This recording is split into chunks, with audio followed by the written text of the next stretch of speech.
Election کے بعد چیزیں آج سے تو بہتر ہو جائیں گی، جو اس وقت ہیں اس سے تو بہتر ہو جائیں گی الیکشن کے بعد، یہ تو میں مانتا ہوں۔ اور کہا جا رہا ہے کہ اس میں 40 سے 50 ہزار لوگوں نے شرکت کی۔ اچھا جی تو یہ کون کہہ رہا ہے؟ کوئی کہتا تھا کہ جی مریم آ رہی انہوں ویکھن آیا، کوئی کہتا تھا 800 روپیہ ملیا آیا، یا آپ ہی کے دوست اب آپ تھے نا سارے جو گئے ہوئے تھے، ہمارے دوست صاحب، تو وہ جو آپ ان کو ریلیف دے رہے تھے کہ آپ ان کے اوپر کچھ ٹیکسز میں یا خاص مدت تک آپ ان کے اوپر کچھ مخصوص ٹیکسز نہیں لگائیں گے، وہ 3 مہینے کی مدت کی الاؤ کی تھی انہوں نے، وہ 1 نومبر کو آج ختم ہو گئی ہے۔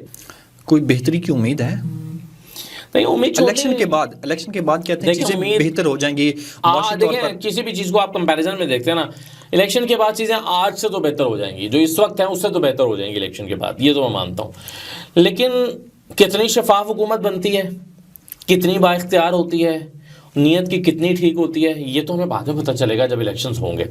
الیکشن ہوتے کیسے ہیں؟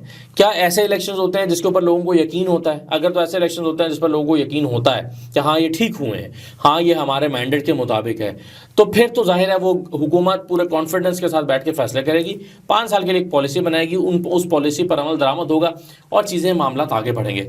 لیکن اگر پہلے ہی دن لوگوں کو پتہ چل گیا کہ یہ تو بالکل فیک جعلی حکومت، اور یہ تو الیکشنز انتخابات تو ایک رسم نبھائی گئی ہے، اور یہ جو حکومت بنی ہے یہ دراصل عوام کے ووٹوں کی نمائندگی نہیں کر رہی، تو وہ پہلے دن سے بے چینی ہوگی، اور بے چینی پھر کتنا عرصہ تک چلتی ہے۔ بالکل آپ ٹھیک کہہ رہے ہیں۔ اس کے علاوہ سیاسی جماعتوں میں بڑا اضافہ ہوا ہے۔ پرویز خٹک صاحب نے اپنی جماعت بنا لی ہے، اور ادھر جہانگیر ترین اور عبدالعلیم خان نے اپنی جماعت بنا لی ہے۔ ان کا ایک پہلا پاور شو تھا، اور کہا جا رہا ہے کہ اس میں 40 سے 50 ہزار لوگوں نے شرکت کی۔ اچھا جی، تو یہ کون کہہ رہا ہے؟ یہ وہاں کے جو جہانیہ کے رپورٹر ہیں وہ کہہ رہے تھے۔ رپورٹر کہہ رہے تھے، تو کیا کہیں گے اس پر؟ میں رپورٹر پہ کیا کہہ سکتا ہوں، لیکن وہ 40-50 ہزار کا جو جلسہ ہوتا ہے نا، وہ مینار پاکستان بھر جاتا ہے 40-50 ہزار سے۔ 40-50 ہزار میں مینار پاکستان کا جو ایک حصہ جتنے میں پنڈال لگایا جاتا ہے وہ بھر جاتا ہے، اور جو بڑے بڑے تاریخی جلسے ہوئے ہیں نا پاکستان میں، جس کو آپ کہتے ہیں اچھا جلسہ ہے، وہ اتنا ہی ہوتا ہے 40-50 ہزار کا۔ تو یہ تو آپ کسی رپورٹر نے کہا تو میں ان کو نہیں چیلنج کرتا، چلیں آن گراؤنڈ صاف ہی، لیکن مسئلہ یہ ہے کہ انہوں نے پھر 40-50 ہزار والا مجمع دیکھا نہیں ہوگا۔ دیکھیں ایک یا یہ بھی کہا گیا ہو کہ آپ نے ایسے کہنا ہے، اوپر سے آرڈر بھی ملتے ہیں نا کئی لوگوں کو۔ یعنی آپ ہی کے دوست صاحب آپ تھے نا جو وہاں جلسے میں گئے تھے، جو جا کے پوچھتے تھے کہ کتنے آئے ہو، کہتے ہیں شباز شریف میں ویکھن آئے ہیں، کوئی کہتا تھا کہ جی مریم آ رہی انہوں ویکھن آیا، کوئی کہتا تھا 800 روپیہ ملیا آیا، یا آپ ہی کے دوست صاحب آپ تھے نا سارے جو گئے ہوئے تھے، ہمارے دوست صاحب۔ تو اب جب وہ وہاں پر لوگ یہ کہہ رہے ہیں، دوسری بات یہ ہے کہ دیکھیں فیکٹریوں سے لائے ہوئے لوگوں سے جلسے نہیں ہوا کرتے، اور دوسری بات یہ ہے کہ بڑے بڑے جلسے کامیابی کی علامت بھی نہیں ہوا کرتے۔